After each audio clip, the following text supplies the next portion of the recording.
My name is Michael. I'm 63, and all I wanted last Christmas was to sit with my son's family, share a meal, and feel like I still belonged. But when I walked up to his porch, the warmth inside wasn't meant for me. The words he spoke that night cut deeper than the winter air, and in that moment, I knew something had to change. What I did next set off a chain of events that none of us could have imagined. 3 days later, my phone wouldn't stop buzzing. Do you want to know why? Stay with me, because this is a story you'll never forget. The December wind cut across my face as I stepped out of my truck and walked up the stone path toward my son's front porch. The neighborhood was glowing with Christmas spirit, twinkling lights on every roof, inflatable Santas swaying in the breeze. Kids laughing as they raced each other with mittens too big for their hands.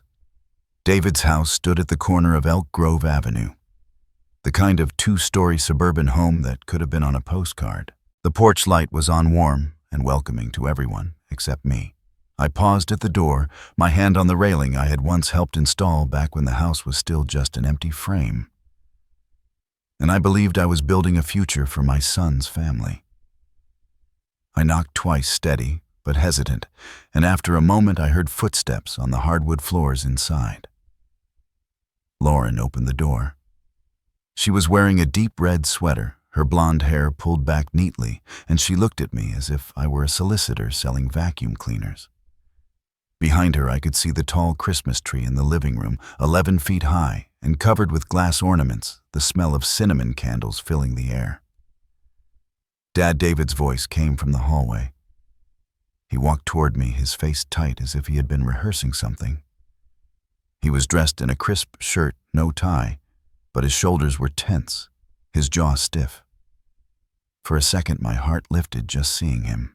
Then he stopped short of me, hands shoved deep in his pockets.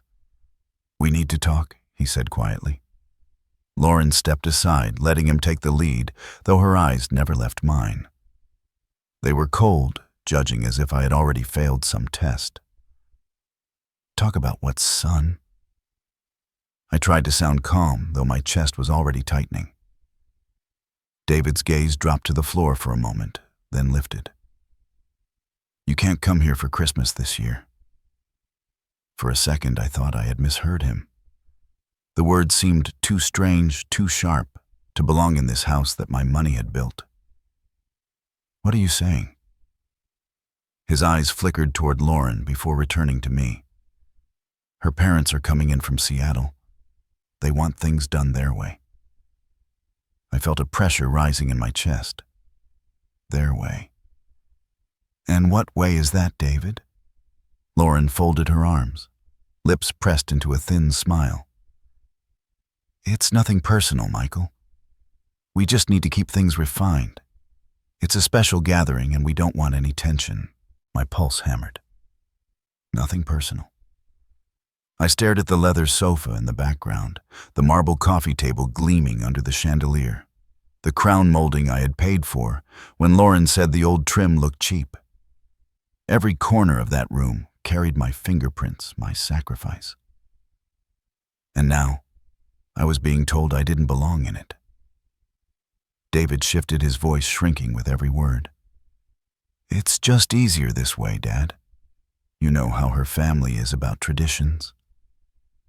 I wanted to grab his shoulders and shake him, remind him of every mortgage check I had written, every bill I had covered, every time I had put his needs before my own. Instead, I just stood there, swallowing the bitterness. Easier for who? For them? Or for you? David flinched, but he didn't answer. Lauren's eyes narrowed, her chin lifting as if she had won. "So let me understand," I said slowly, my voice rough. "I paid for this house. I carried the weight of it on my back for years. And now, because her parents are coming, I am no longer welcome in my own son's home." David's shoulders slumped, his lips parted, but no words came out. Lauren stepped forward slightly. "We appreciate everything you've done, but times change. You have to let us run our household our way." My hands were cold, my legs heavy as stone. Behind Lauren, the Christmas tree sparkled with ornaments, each reflection mocking me. I remembered Sophia, my wife long gone now, telling me once that this house would be where the family gathered every holiday, where laughter would echo in the walls. She had believed in that dream, and so had I. Where am I supposed to spend Christmas then? I asked, my voice barely above a whisper. David's mouth opened and closed. Maybe you could visit Aunt Teresa. Or we can celebrate the weekend after. He said it like Christmas was just another appointment on a calendar, something you could push to a later date. I felt something snap inside me. I stepped back onto the porch, the cold air biting my face. My eyes drifted across the lawn where reindeer lights twinkled and a plastic Santa waved cheerfully. It all felt like a cruel joke. I turned toward my son one last time. Tell Lauren's parents I said Merry Christmas. The December air rushed into my lungs as I walked down the steps. Behind me I heard David call out, "Dad, wait." But I didn't stop. The door closed with a soft click, final and unforgiving. I reached my truck, resting my hand on the cold metal of the handle, and stood there for a moment, staring at the house that was no longer mine. The windows glowed with warmth, the kind of warmth I had spent half a lifetime trying to give them. Now I was left outside in the dark, a stranger to my own family. I slid into the driver's seat, turned the key, and listened as the engine rumbled to life. For a moment I sat still, staring at the glowing lights through the windshield. Then I shifted into gear, pulled away from the curb, and let the night swallow me whole. The road stretched ahead of me in long, empty lines, the streetlights flickering like weak stars against the dark sky.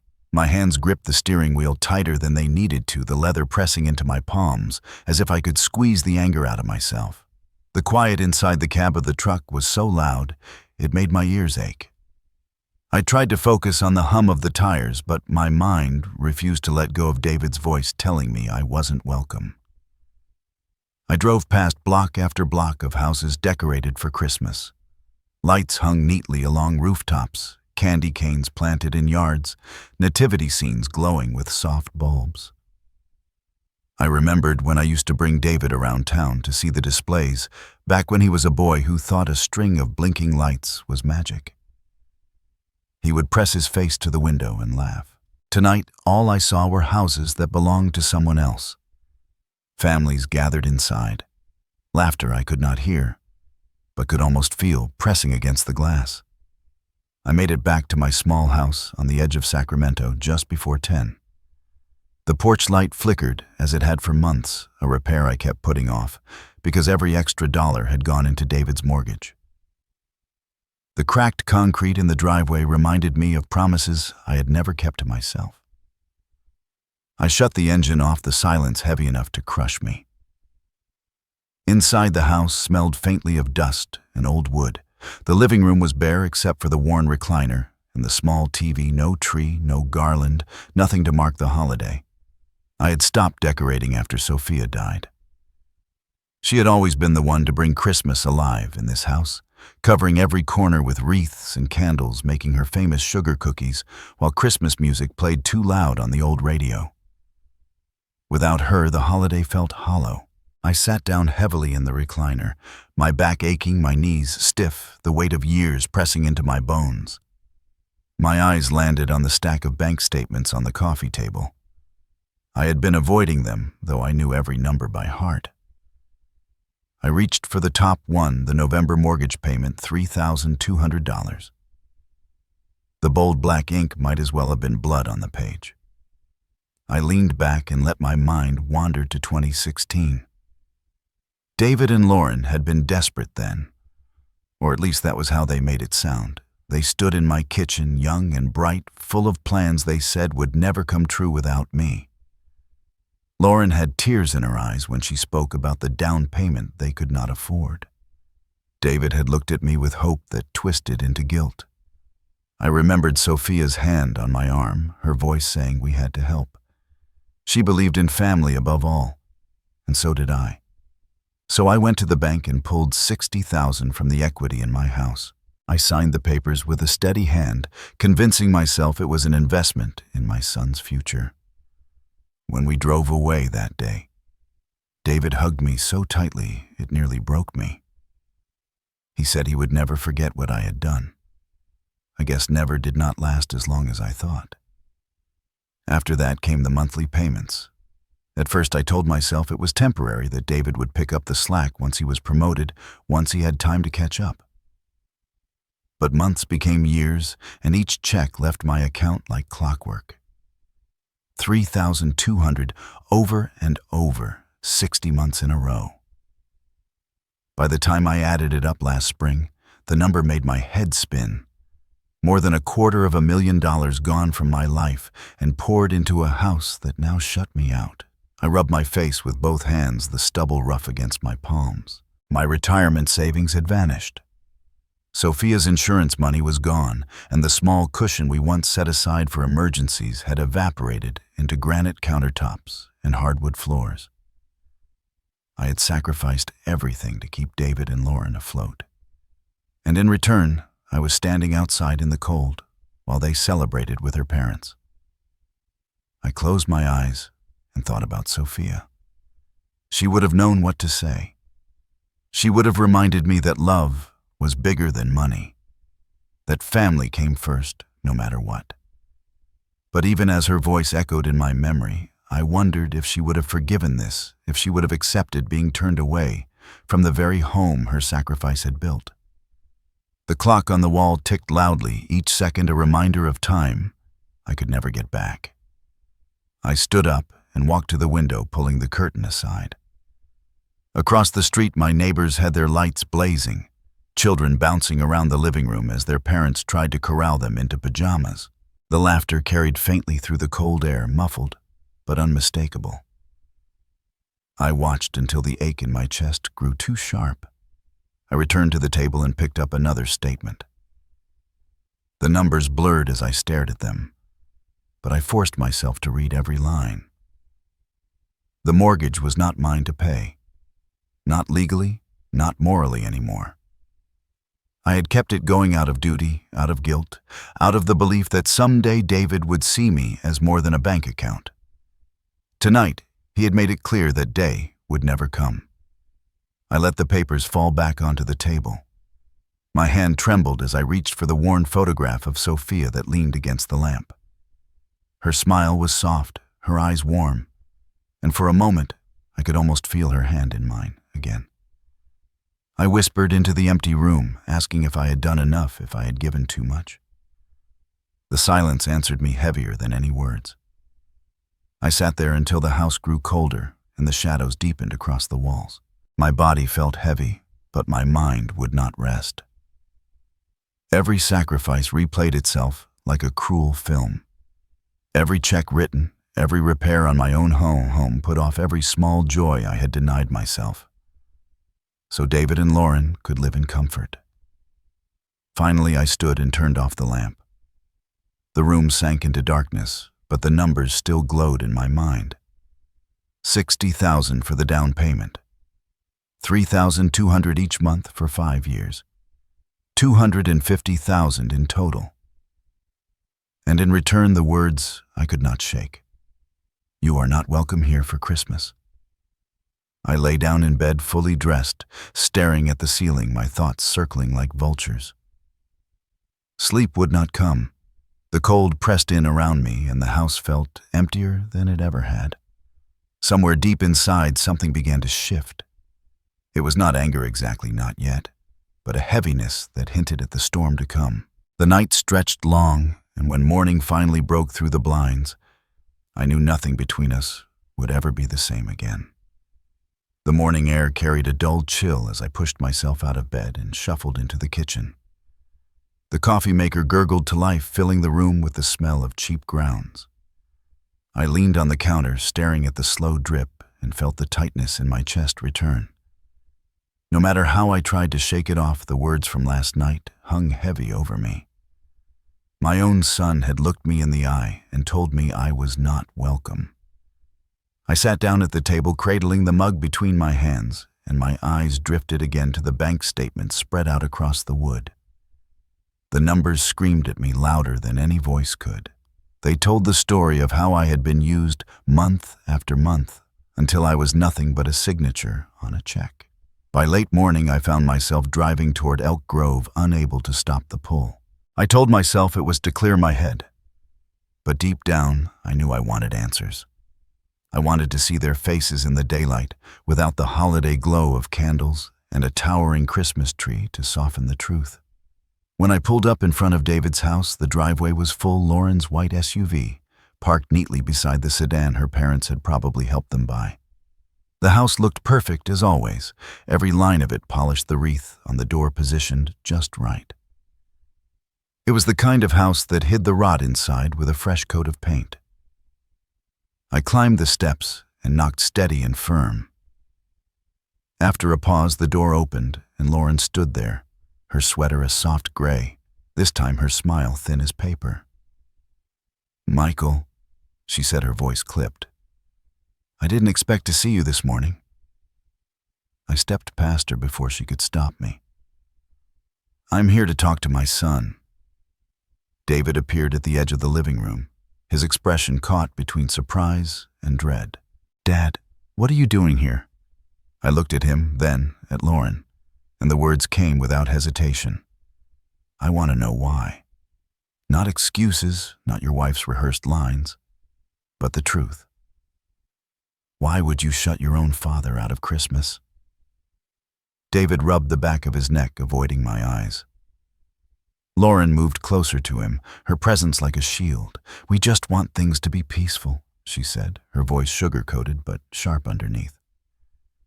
"My parents value tradition.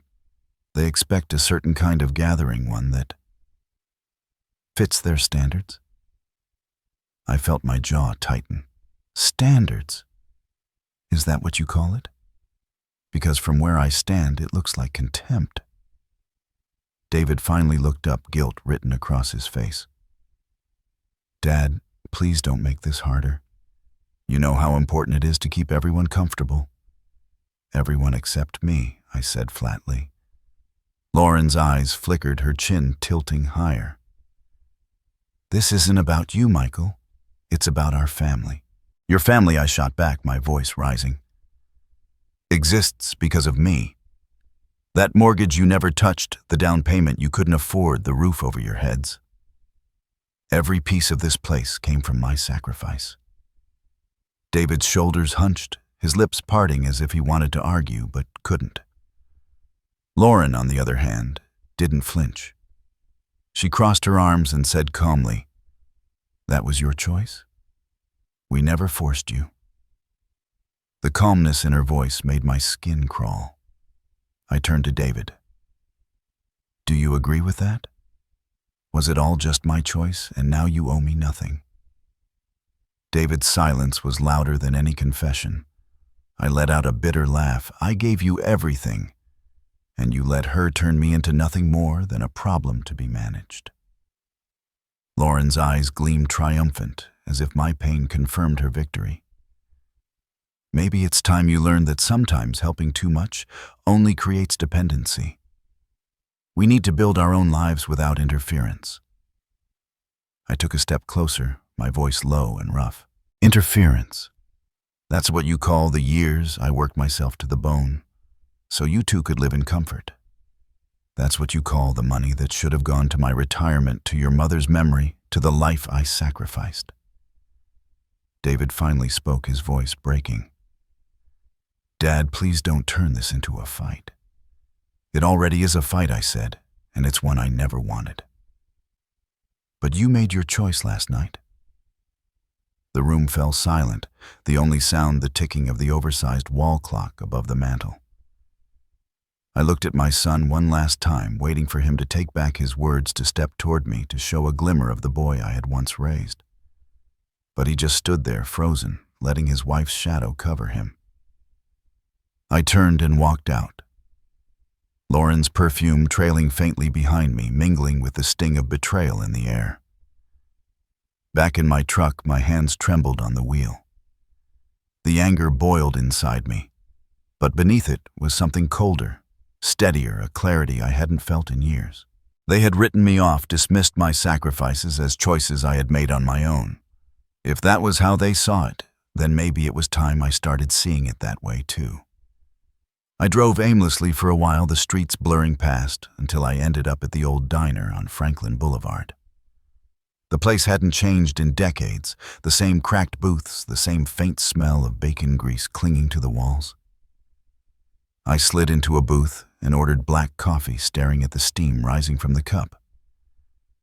A couple sat across the room laughing as they split a piece of pie, the woman reaching over to wipe whipped cream from the man's lip. For a moment, I envied them the simplicity of their joy. Then I remembered I once had that with Sophia, and the ache returned. I sipped the coffee slowly, letting the bitterness ground me. I thought of Sophia's voice again, urging me to be patient, to forgive, to hold the family together. But the image of Lauren's cold smile and David's silence drowned out her warmth. When I finally left the diner, the sun was high, though it offered little warmth. I drove home, parked in the cracked driveway, and sat for a long while without moving. My house looked smaller than ever, but at least it was mine. No one could bar me from stepping inside. No one could tell me I didn't belong. I walked inside, shut the door behind me, and stood in the quiet. The air felt heavy, but something in me had shifted. For the first time in years, I began to wonder what would happen if I stopped carrying a burden that was never mine to bear. I sat at the table again, the stack of statements waiting like old wounds. My fingers traced the edges of the papers, and I felt the faintest spark of resolve flicker to life. The silence of the room held me steady, and in it I realized that a line had been crossed. Nothing would ever return to the way it was, and maybe, just maybe, that was the beginning of something I had been too afraid to imagine. The phone buzzed on the table that evening, its screen lighting up with Emily's name. I hesitated before answering. Not sure I wanted to hear my own pain reflected back at me. But I slid my thumb across and lifted it to my ear.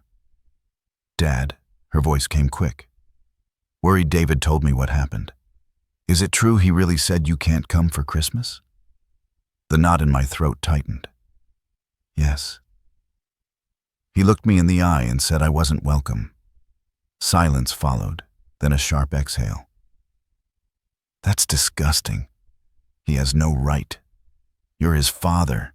I tried to soften my tone, not wanting to drag her into the ugliness. "He made his choice, Emily. Maybe it's time I stopped forcing myself into places I'm not wanted." Her voice cracked. "Don't talk like that. You belong. You've given him everything, and for him to treat you like some burden, like some stranger, it's cruel." I leaned back in my chair, staring at Sophia's picture on the mantel. The house felt so empty without her, but hearing Emily's voice reminded me that not all was lost. "He's blinded," I said quietly. "Blinded by her. Lauren," she spit the name like it burned her mouth. "That woman has done nothing but tear this family apart. Do you know what she said to me at Thanksgiving?" "No," I said. Emily's words spilled out fast. "She told me flat out that you were too simple for her parents, that you didn't have the education or the background to fit in with them. Like money and degrees make a person better." I wanted to slap her across the face. I closed my eyes and let the bitterness wash over me. That sounds like her. Emily's anger rose higher. "She's poisoned David, Dad. He used to be different. He used to care about people, about you, about Mom. Now he's just a puppet doing whatever she tells him." My voice was rough. "He made his choice too, Emily. He let her words become his truth." Her breathing steadied on the line. "Well, then I'm choosing too. I choose you. You're my father, and I'm not letting them push you out of this family. If David can't see that, then that's his loss." I swallowed hard, my chest tightening with both pride and sorrow. "Thank you, sweetheart. That means more than I can say." "Come to my place for Christmas," she said suddenly. "It won't be much, just me and a few friends from work. But you'll be wanted here." I wanted to agree right then to take the comfort she was offering. But something in me held back. "Let's see how things go," I told her. "For now, just knowing you're on my side is enough." We talked a little longer about small things, her work at the hospital, the long shifts, the patients who tried her patience, and the ones who touched her heart. When we finally hung up, the house felt less empty. The next day, I drove over to her apartment in Midtown. It was small, second floor with peeling paint on the stairs and a view of the grocery store across the street. But it was warm and alive inside. She opened the door with a smile that reached her eyes and pulled me into a hug. Her place smelled of coffee and vanilla, and a little tree stood in the corner with colored lights blinking unevenly. We sat at her small kitchen table, mugs between us, and for the first time in days, I felt like I could breathe. "Dad," she said, resting her hand over mine, "don't let them break you. You've done too much for this family to be erased." I studied her face, seeing traces of Sophia in the curve of her smile and the fire in her eyes. I thought about how different my two children had become, one loyal to his wife's cold ambition, the other still clinging to the values we had tried to teach them. I asked her softly, "Do you ever think about your mom around this time of year?" "Every day," she said, her voice thickening. I remember her singing while she cooked, even when she was tired. She never let the season feel heavy. We sat in silence for a moment, each of us lost in memory. Then she squeezed my hand. "If she were here, she'd tell you to stop letting them walk all over you. She'd tell you to stand up." I let out a long breath, staring at the twinkling lights on her tree. Maybe you're right. Maybe it's time.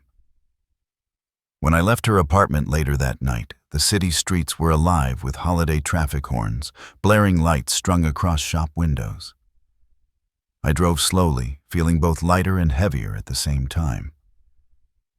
Emily's support had given me strength, but it also reminded me how much had been stolen from us. Back home, I sat in the recliner and thought about what she said. I was tired of being the man who gave and gave until there was nothing left. Maybe that man had died with Sophia, and what remained was someone who needed to learn how to say no. The house was quiet, the night pressing in close.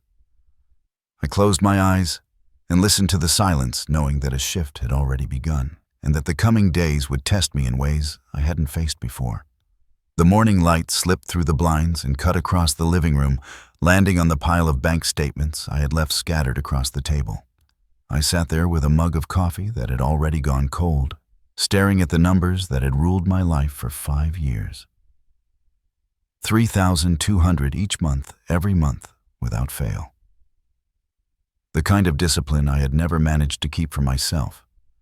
I had poured into their mortgage. I picked up one of the statements, the paper stiff between my fingers, and tried to do the math again, as if maybe I had exaggerated it in my mind.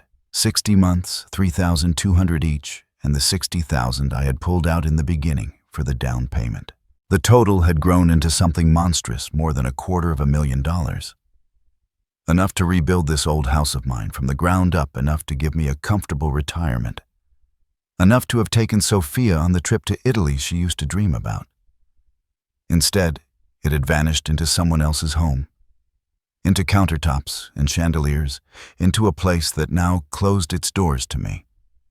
I leaned back in the chair, rubbing the bridge of my nose, and my thoughts drifted back to Sophia. I could still hear her voice, gentle but firm, telling me that family comes first. She had been the reason I signed those papers, the reason I kept writing the checks. I thought I was honoring her memory by holding David up when he stumbled. Now I wondered if she would be ashamed of how much I had given away. The house was quiet, but the quiet no longer felt like peace.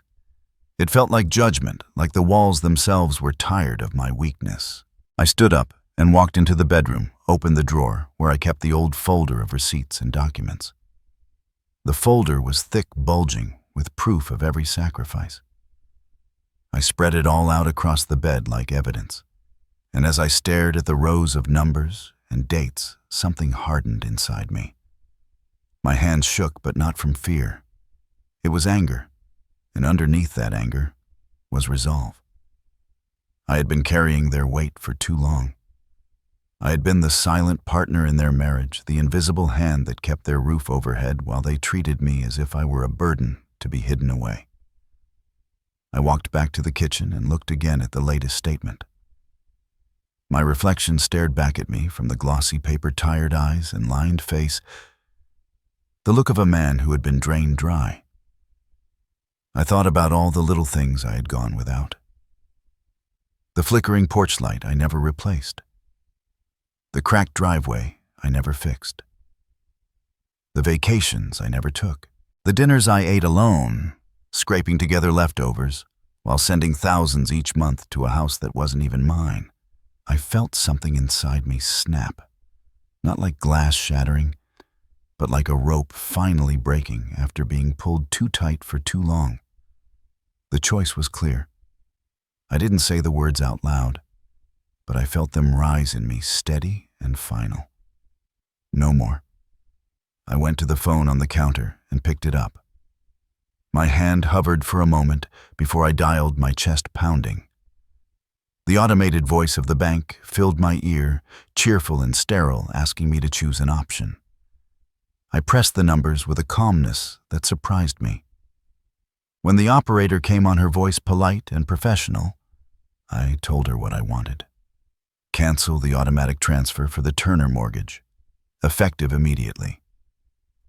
She asked if I was sure, her tone careful, but I didn't hesitate. Yes, end it today. The sound of her typing carried through the line, then she confirmed. It's done. There will be no further payments from your account. I thanked her and hung up. The silence that followed was different this time. It wasn't heavy or accusing. It was clean, almost freeing. My body slumped against the counter, and I let out a breath I hadn't realized I was holding. The relief came with a sharp edge. I knew what this would mean. David and Lauren would feel the impact soon, and they would come running back, not with apologies, but with demands. For the first time in years, I was ready to let them face the world without my shield. I poured out the cold coffee and made a fresh pot. The smell filled the kitchen, stronger and bolder than before. Or maybe it was just me who had changed. I carried the mug to the table and sat again, staring at Sophia's picture on the mantel. Her smile seemed almost approving, like she knew I had finally found the strength to stop bleeding myself dry. As the morning wore on, I packed the documents back into the folder, tucking it into the drawer where it belonged. Not as a weight anymore, but as a record, a reminder of the line I had drawn. Outside, the December wind rattled the windows, but inside I felt steady, grounded in a way I hadn't in years. The phone sat silent on the counter. I knew it wouldn't stay that way for long. The first missed payment would raise alarms, and soon the calls would start. I braced myself for it, not with dread, but with a strange anticipation. For once, I wasn't the one begging or scrambling. For once, they would be the ones who needed me, and I would be the one who decided how the story went. I leaned back in the chair and took another sip of coffee. The bitterness didn't sting the way it used to. It tasted like freedom, and it settled in my chest like the first deep breath after being underwater too long. The hours slipped by quietly, the day stretching thin and gray outside. I didn't move much, just sat in the chair, steadying myself, waiting for the storm I knew was coming. That night I drove with no destination in mind, the streets of Sacramento glowing with holiday lights strung across rooftops and storefronts. Every house I passed seemed alive with warmth, laughter spilling from windows, music floating faintly into the cold. My hand stayed locked on the wheel, the dashboard lights casting a pale glow over my knuckles. For years I had carried the weight of David's home, and now for the first time I felt the burden slip. It was both terrifying and freeing. I ended up downtown without realizing it, pulling into a lot near the riverfront, where the restaurants were packed with people celebrating the season. Couples walked arm in arm, kids tugged at their parents' street musicians, played carols that wavered through the chill. I sat in the truck watching them, a spectator to a life I no longer felt part of. The urge to call Sophia washed over me, sharp and sudden, though she had been gone nearly a decade. I remembered how she used to press her hand against mine when I doubted myself, grounding me with nothing more than a look. Tonight I wished for that anchor, but all I had was the empty seat beside me. I pulled back onto the road and drove to a quiet diner on Folsom Boulevard, one of those places that never closes, where truckers and night shift workers go to escape the silence of their own homes. The neon sign flickered, buzzing faintly as I pushed the door open. The warmth hit me first, followed by the smell of bacon grease and strong coffee. I slid into a booth in the corner and ordered black coffee from a tired waitress with kind eyes. She didn't ask questions, just brought the steaming mug and left me to my thoughts. I wrapped both hands around it and let the heat seep into my skin. The choice I had made earlier that day replayed in my head. Canceling the payments had been so simple, just a phone call.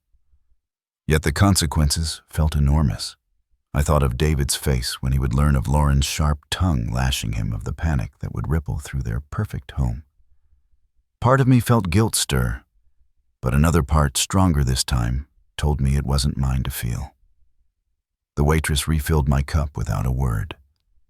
I nodded my thanks and stared at the steam curling upward. The longer I sat there, the more the decision hardened in me. It wasn't anger that held me anymore. It was clarity. For too long I had confused sacrifice with love. When I finally left the diner, the streets were quieter. The clock on the dash read past midnight as I drove aimlessly through neighborhoods strung with lights. Families slept inside, unaware of the old man outside fighting a battle with himself. I stopped at a red light and glanced at my phone on the passenger seat. No missed calls yet. That would change. I knew once the mortgage company sent the notice, David's phone would light up, and then mine. I imagined the panic in his voice, the same voice that had told me just nights ago that I was not welcome. The light turned green, and I pressed the gas, the truck rumbling forward. My chest felt lighter than it had in years, though a knot of dread lingered low in my stomach. I didn't know how long I could hold firm once the storm hit. But for tonight, I had no regrets. Back home, I parked in the cracked driveway and cut the engine. The air was icy, my breath visible as I stepped out and locked the door behind me. Inside, the house greeted me with stillness. I hung my coat, set my keys on the counter, and stood there for a long time, listening to the hum of the refrigerator. I moved to the recliner, sat down, and let the quiet settle. Through the window, I could see the faint glow of my neighbor's Christmas lights across the street. Their tree stood tall in the window, a family of 4 laughing as they arranged gifts beneath it. The sight stung, but I couldn't look away. For years I had imagined David's home as that vision, a place where family gathered and love was shared. Now I knew it had been a lie I bought into, one I paid for every month. The clock ticked past 1 in the morning. I closed my eyes, the image of Sophia drifting into my mind again. Her laugh, her hand in mine, the warmth she carried into every room. I whispered into the empty air, hoping she could hear me wherever she was telling her I was trying to be strong. Sleep didn't come quickly, but when it finally did, it was heavier than it had been in years, like a body giving in after carrying too much for too long. The next day, I woke to a sky the color of ash, the streets wet from a night rain. I brewed coffee, sat at the kitchen table, and listened to the drip of the machine.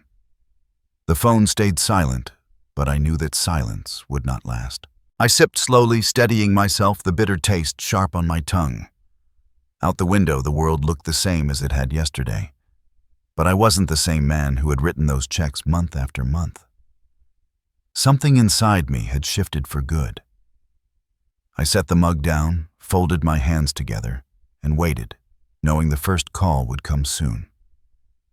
The first envelope from the bank showed up 2 weeks later, slid through the mail slot, and resting on the mat like a verdict waiting for me. I picked it up with hands that didn't tremble as much as I expected. The logo in the corner was familiar, the same place where I had signed the loan papers for David and Lauren all those years ago. I carried it to the kitchen table, sat down, and slid it open with a steak knife. Inside, the words were blunt. Past due. Payment not received.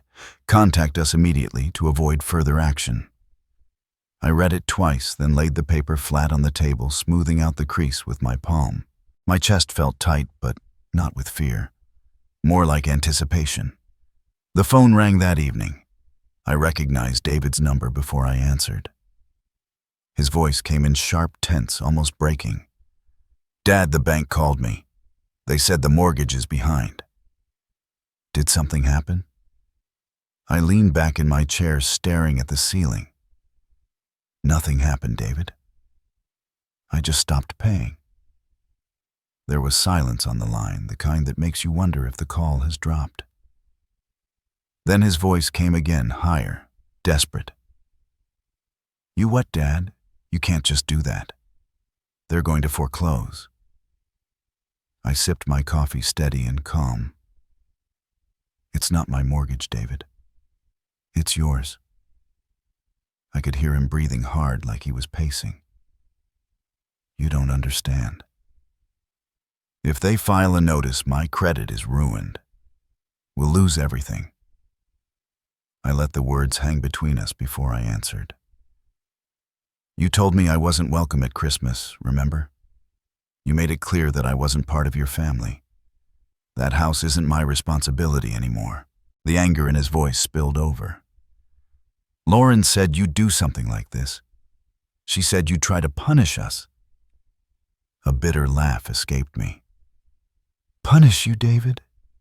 I kept you afloat for 5 years, every month, while I sat here clipping coupons and fixing the same old truck I paid for your roof, your walls, your floors. This isn't punishment. This is me stepping aside." He started to say something else, but I hung up. My hand lingered on the phone a moment before I set it down. The silence afterward was thick, but I didn't regret it. A few days later, another envelope arrived, this one marked Notice of Default. The language was harsher deadlines, spelled out in bold. 90 days to pay or face foreclosure proceedings. I placed it in a folder with the first letter, then drove to the attorney's office in Midtown that a friend had recommended. The lawyer was a gray-haired man named Charles Porter, soft-spoken, the kind who had seen families tear each other apart over less. He listened carefully as I explained the situation, flipping through the stack of bank statements I brought with me. "You're not legally obligated to continue," he said finally. "The payments were voluntary from your account, but the loan is in your son's name. Stopping them doesn't put you at risk." I nodded slowly, letting that confirmation sink in. "And what happens next?" He tapped the papers. "They'll issue more notices, then schedule a foreclosure if payments aren't made. Your son could still catch up, but it will take a lump sum, and his credit will suffer regardless." I thanked him and shook his hand, the weight of his words settling like stones in my pocket. On the drive home, the radio played cheerful carols that grated against the heaviness in my chest. That night, David called again. This time, his voice was cracked, almost pleading. "Dad, please, just one more month. I'll figure something out, I promise." I closed my eyes and pictured Sophia the way she would look at me when I let guilt steer my choices. I spoke evenly. "I can't, David. Not anymore." He cursed, shouted something about betrayal. Then the line went dead. The next morning, I found Lauren parked outside my house. She stepped out of her SUV, fur-lined coat pulled tight around her, her expression sharp enough to cut glass. "We need to talk," she said. I stood on the porch, arms folded. "About what?" She took a step closer, lowering her voice. "About your selfishness. about how you're destroying your own family." I felt a surge of heat rise in me, but I kept my tone calm. "My family. You made it clear I wasn't part of it when you shut the door in my face." She sneered, her eyes narrowing. "You're acting like a child. You think cutting off the payments makes you powerful? It just proves you were always bitter." I looked past her to the street where a neighbor was hanging Christmas lights, pretending not to notice us. I met her gaze again. No Lauren. It proves I finally remembered my worth. She scoffed and spun on her heel, slamming the car door so hard the sound echoed down the block. I watched her drive away, a trail of exhaust clouding the cold air. That night I sat at the table with the folder of bank letters spread before me. For years I had carried their weight in silence. Now the burden was theirs to hold. I leaned back, folded my hands, and let the quiet wrap around me. The storm had started, and it was only the beginning. Word about David and Lauren's trouble spread faster than I imagined, carried through the neighborhood like wind through dry leaves. I first noticed it at the grocery store when Mrs. Jenkins from 2 blocks over gave me a long look near the produce aisle, then quickly turned her cart the other way. By the time I got to the checkout, the cashier, a young girl who usually greeted me kindly, couldn't quite meet my eyes. It didn't take much to figure out. People talk. They saw the glossy SUV in the Jenkins driveway, the designer clothes, the parties. Now they were seeing the cracks, and they were asking questions. 2 evenings later, my neighbor Mark stopped by. He's the kind of man who always has a story about home repairs or fishing trips, never too serious. But that night he leaned against the fence between our yards and lowered his voice. "Heard about David," he said. "Folks are saying the bank's on him." I wiped my hands on a rag, having just finished tinkering with the old mower. "I guess folks have sharp ears." Mark studied me for a moment. "Truth be told, people ain't feeling too sorry for them. Lauren's rubbed plenty the wrong way. She liked showing off, made folks feel small. Now it looks like it's catching up." I didn't answer right away, just nodded. He pushed off the fence and gave me a look that was half warning, half sympathy.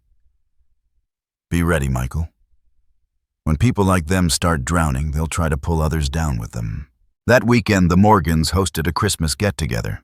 I hadn't been invited, of course, but you could see the street jammed with cars, laughter spilling out of their lit-up house.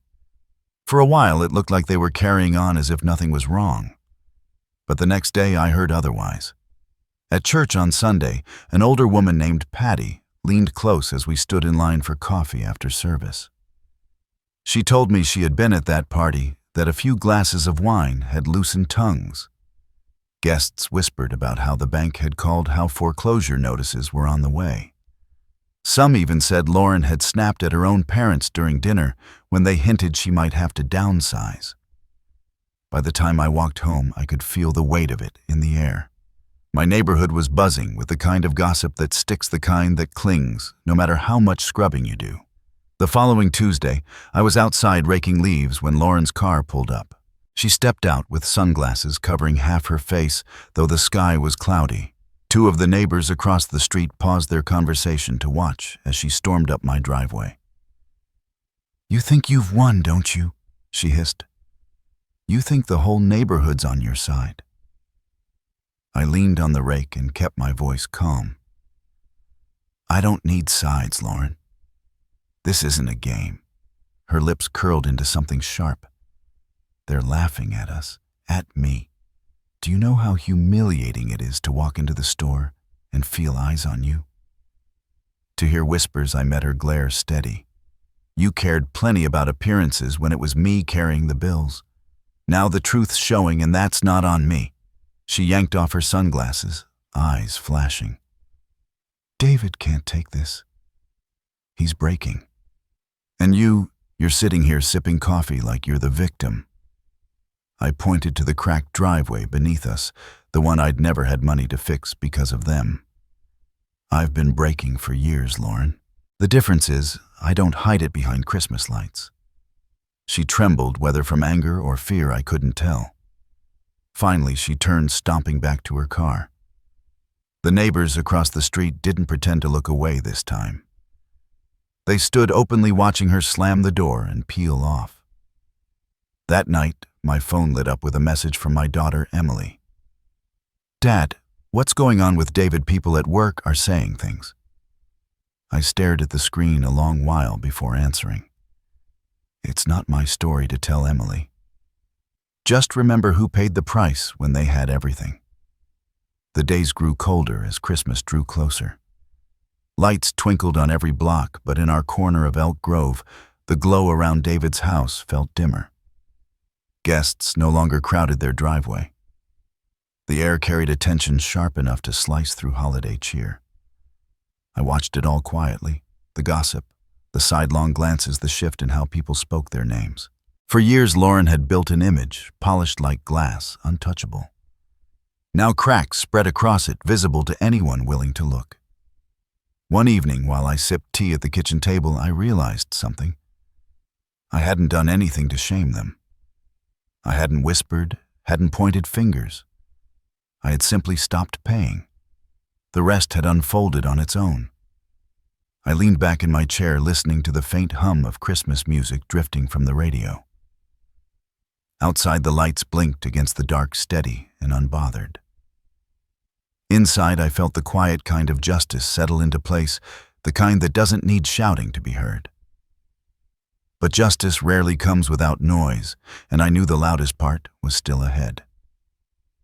3 days before Christmas, my phone lit up with a vibration so constant it felt alive on the counter. 32 missed calls stacked one after another, all from David, then Lauren, then numbers I didn't recognize. I stared at the screen, the glow casting sharp light across my kitchen, and felt the weight of what I had set in motion pressed down hard. I picked it up, scrolled through the list, and set it face down again without answering. The silence after the buzzing stopped was louder than any voice could have been. That afternoon, while I shoveled leaves into a trash bag in the yard, my neighbor Mark leaned over the fence. "Heard your boy's in some real trouble. Folks say the bank sent a notice about foreclosure." I pushed the rake into the soil and rested on it. Guess he's finally learning what it means to carry weight. Mark shook his head slowly. "You know he's calling everyone. Church friends, his old co-workers, even his in-laws. Nobody wants to touch it. They're saying he owes close to $9,000 just to get current." The number hit me like a stone, even though I already knew. I nodded and wiped the sweat from my brow despite the chill in the air. That evening, as the street lit up with Christmas lights, my phone buzzed again. This time I answered. David's voice came through cracked and ragged. "Dad, please, you have to talk to me. They're going to take the house." I sat down in the recliner, letting the words wash over me. "You made your choice, David." He sucked in a sharp breath. "I didn't choose this. Lauren pushed me, her parents pushed me. I thought you'd understand." I closed my eyes and leaned back. "I understood when you told me not to come to Christmas." That was clear enough. The silence on the other end stretched until he finally spoke again, softer this time. "I'm begging you, Dad. One more month. I'll sell the car. I'll do whatever it takes. Just don't let them take the house." I opened my eyes and stared at the ceiling. "I've given you years, David. More than $200,000. My retirement, my comfort, everything. This isn't mine to fix anymore." His voice broke, then a sound I hadn't heard since he was a child, scared and lost. I hung up before it could pierce deeper than it already had. The next day, I went into town for groceries. Whispers followed me down the aisle. A woman I barely knew from church stopped me near the dairy section. She touched my arm gently and said, "It's not right, Michael, the way they treated you. Everyone knows now." Her words should have felt like vindication, but instead they sat heavy. Justice wasn't supposed to taste like pity. Back home, I found Lauren's SUV idling in front of my house. She stepped out, face pale, lips tight. "We need to talk," she said, voice shaking more than she wanted me to notice. I stayed on the porch, arms folded. "About what?" Her eyes flicked around, catching sight of the neighbor's curtains shifting. "About what you've done. You've humiliated us." I let the words land without answering. Finally, I said, "I didn't humiliate you, Lauren. I just stopped paying for your performance." Her face twisted, and for a moment she looked less like the polished woman she presented to the world and more like someone cornered. She pointed a finger at me. "If we lose that house, it's on you." I stepped closer, my voice steady. "No, if you lose that house, it's because you forgot whose back it was built on." She faltered, eyes darting as if she could find a way to turn the blame elsewhere, then stormed back to the SUV and sped away. That night the calls started again, one after another, filling the dark hours with their shrill demand. I turned the phone off and sat in the quiet, the only sound the ticking of the old clock on the wall. Christmas lights blinked outside, steady and calm, while inside my chest a storm swirled between guilt and relief. I poured myself a glass of water and stood at the window looking out at the street where everything seemed so normal. Yet I knew the house 3 doors down was cracking under pressure, its walls groaning with secrets finally too heavy to hold. The buzzing would come again, louder and more desperate. But I wasn't sure anymore if it was me or them who couldn't escape the noise. Emily showed up at my door the next morning, her coat half-buttoned and her cheeks flushed from the cold. She didn't bother with a greeting, just stepped inside and shut the door behind her. Her eyes searched mine, sharp and worried. "Dad, what's going on with David?" "He called me last night crying. He said you're letting the bank take the house." I motioned for her to sit, but she stayed standing, arms folded tight across her chest. I let out a long breath. "Emily, I didn't let anything happen. I stopped paying for what was never mine to carry." She shook her head, her voice rising. "You know how he is. He's weak. He leans on people. But you're his father. Don't you think you have some responsibility to help him through this?" I felt the weight of her words, but also the sharp sting of their unfairness. I stood slowly, meeting her eyes. "I already did, Emily. For 5 years. While you were building your own life, while he and Lauren played the perfect couple in their perfect house, I was writing checks that drained me dry." Her face softened for a moment, then hardened again. "He says Lauren's talking about leaving him if the house goes." That surprised me less than it should have. I rubbed my temple. "Maybe that tells you everything you need to know about their marriage." Emily stepped closer, her voice lowering. "He's still your son, Dad. And you're still my daughter," I said gently. "But I didn't pay for your house, did I? Because you never asked. You stood on your own 2 feet. That's what he should have done." She dropped her gaze, silence filling the space between us.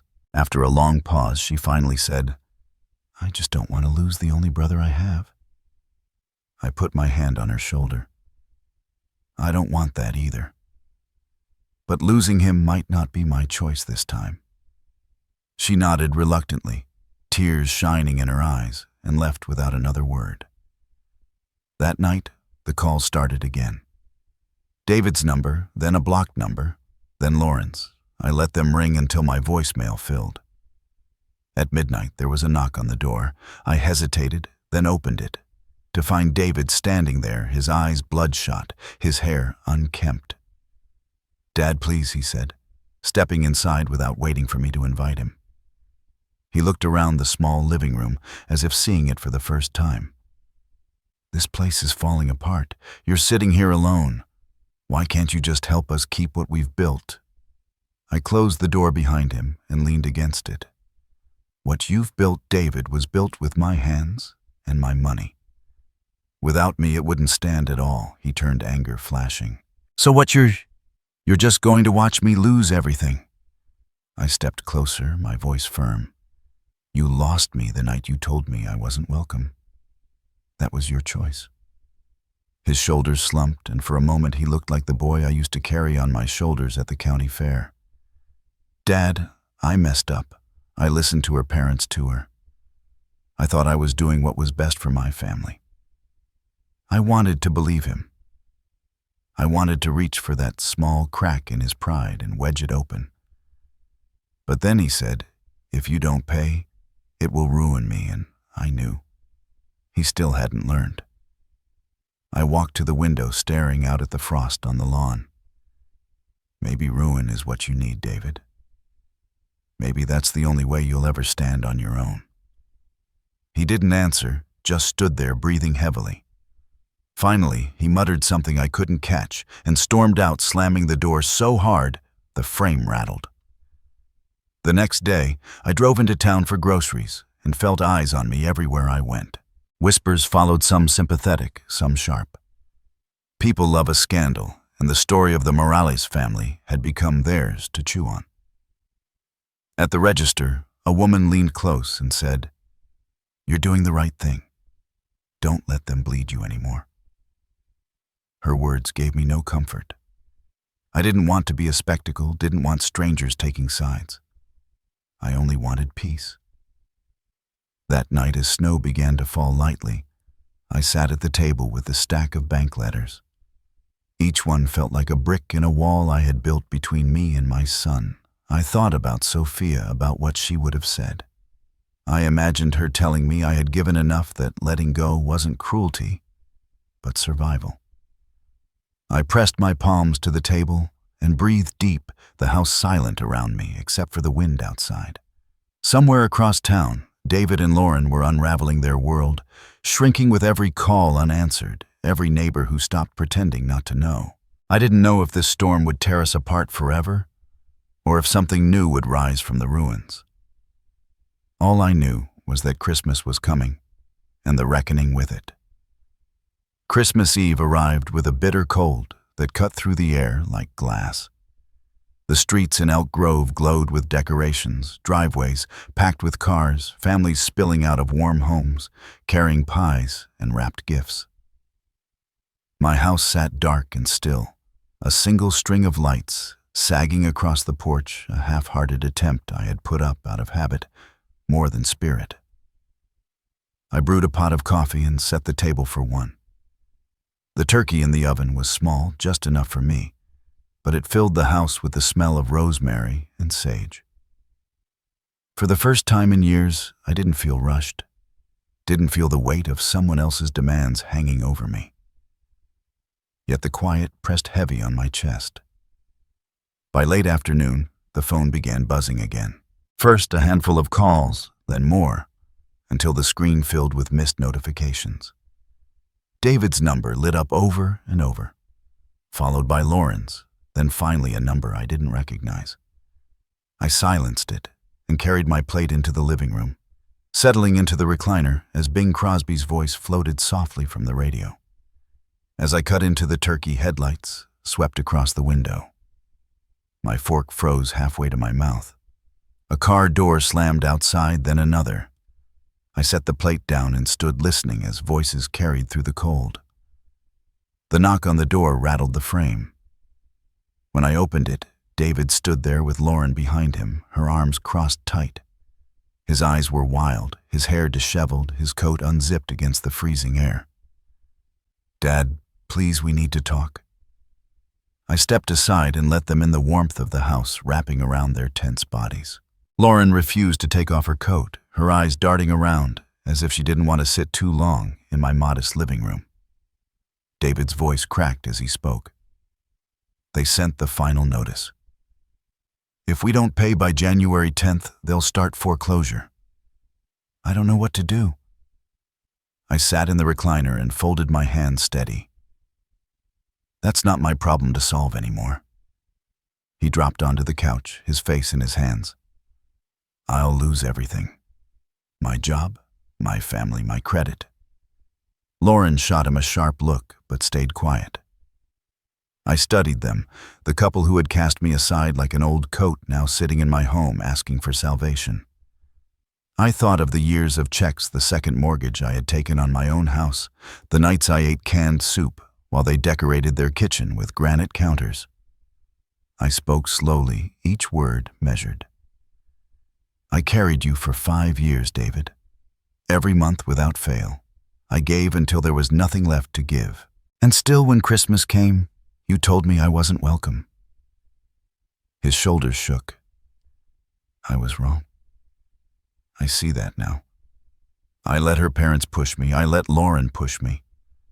I should have stood up. Lauren bristled. Don't put this on me, David.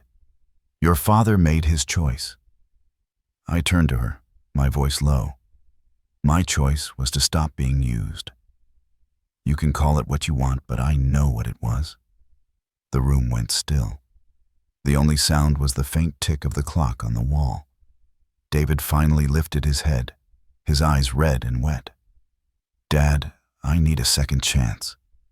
I looked at him and saw both the boy who once ran into my arms after baseball practice and the man who shut me out of his life for the approval of others. My chest ached with the weight of it. You can have a second chance, David, I said quietly, but not with my money. With your choices. Stand up, be the man you should have been years ago. Lauren let out a bitter laugh. That's easy for you to say. You don't know what it's like to be judged, to be humiliated. I stood pointing toward the door. I know exactly what it's like. I lived it. Now it's your turn. For a long moment, no one moved. Then David rose slowly, his face pale. He took Lauren's arm, but she pulled away, storming ahead of him out the door. He lingered a second longer, eyes locked on mine, before following her into the cold. When the door shut, the silence that returned was deafening. I sat back down, picked up my fork, and finished my meal in the quiet. Through the window, I watched as their taillights disappeared down the street. The night folded back into stillness, but I knew the reckoning was not over. Christmas Day would carry its own weight, and the storm that followed would decide everything. The morning light crept through the blinds, thin and gray, as if even the sun didn't want to face Christmas. I brewed a pot of coffee and sat at the kitchen table with a single mug, the house quiet, except for the faint hum of the heater. Across town, families were gathering, children tearing into presents, laughter echoing in warm living rooms. My table sat bare, but my heart felt strangely steady. By mid-morning, the phone rang again. I let it go to voicemail, then another, then another. Finally, I picked up on the fourth ring. David's voice cracked with desperation. Dad, we need you. Lauren's packing bags. Her parents are threatening to cut us off. I can't stop this from falling apart. I closed my eyes, the weight of his words pressing heavy. I wanted to feel pity, but what I felt most was exhaustion. David, I said evenly, you built a life on borrowed ground. Now the ground is giving way. He begged, his voice trembling. Just come to the house, please. One last time. Against my better judgment, I drove over that afternoon. Their street was quiet, most families tucked inside celebrating. When I pulled up, the house looked smaller than I remembered, its lights still strung, but flickering the lawn unkempt. Inside, the scene was chaos. Boxes half-packed. Lauren pacing with her phone pressed to her ear. David slumped at the dining table, his head in his hands. When he saw me, he stood quickly. Dad, thank God. Tell them you'll fix this. Tell them you'll help. I looked around at the granite counters I had paid for, the hardwood floors, the furniture chosen with someone else's taste. All of it built on my sacrifice. I shook my head. No. I'm not here to save this house. I'm here to tell you something important. Lauren hung up her call and glared at me, her voice sharp. You can't just walk away. You'll ruin us. I met her eyes. I already walked away, Lauren. What you're feeling now is what I carried for years. The difference is I'm free of it. David's face twisted, torn between anger and sorrow. So that's it. You're leaving us to collapse? I stepped closer, placing a hand on his shoulder. No, son. I'm leaving you to stand on your own. That's the only way you'll ever learn. He broke then shoulders, shaking tears streaking down his face. Lauren turned away, muttering under her breath, her mask of control cracking. For the first time, the house felt hollow, as if the walls themselves knew the truth had finally been spoken aloud. I left them there, stepping into the cold December air. My truck's engine rumbled to life, and I drove home with the windows fogging from my breath. As the streets blurred past, I realized I no longer felt the knot of guilt that had sat in my chest for years. It had loosened, replaced by something sharper, cleaner. That evening, I set my small Christmas dinner on the table. Just turkey potatoes and a slice of pie from the bakery. I poured a glass of wine and raised it toward Sophia's picture on the mantel. "Merry Christmas," I whispered. This year, I gave myself back. The days that followed were quiet. The phone buzzed less and less until it stopped altogether. The final letter came in January, a notice of foreclosure. I placed it in the folder with the others and set it aside. It wasn't my burden anymore. Spring came slowly to Elk Grove buds, pushing through the cold earth light, stretching longer into the evenings. I painted the living room, repaired the porch light, even planted tomatoes in the backyard. For the first time in years, I spent money on myself. Not as scraps left over, but as a choice. Emily visited often, sometimes bringing her kids, sometimes just to sit with me over coffee. We didn't speak much about David, though I knew she worried. One afternoon, she asked softly, "Do you think he'll come around?" I stirred my coffee and smiled faintly. "Maybe. But if he does, it has to be as a man, not as someone waiting to be rescued."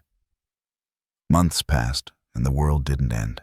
My life didn't collapse without their calls and demands. Instead, it grew lighter, brighter. The quiet no longer felt like emptiness. It felt like peace. Looking back now, I don't see what I did as revenge. I see it as reclaiming what was mine. Families should be built on love, not on debt. Respect should be earned, not bought. And when someone forgets that sometimes the most powerful answer is silence. If you've ever carried a weight that wasn't yours, if you've ever given, until nothing was left, I hope my story reminds you that it's never too late to put it down. Tell me what you think in the comments, share if this story spoke to you, and don't forget to subscribe for more. Your thoughts keep this space alive, and your support helps me keep telling stories that matter.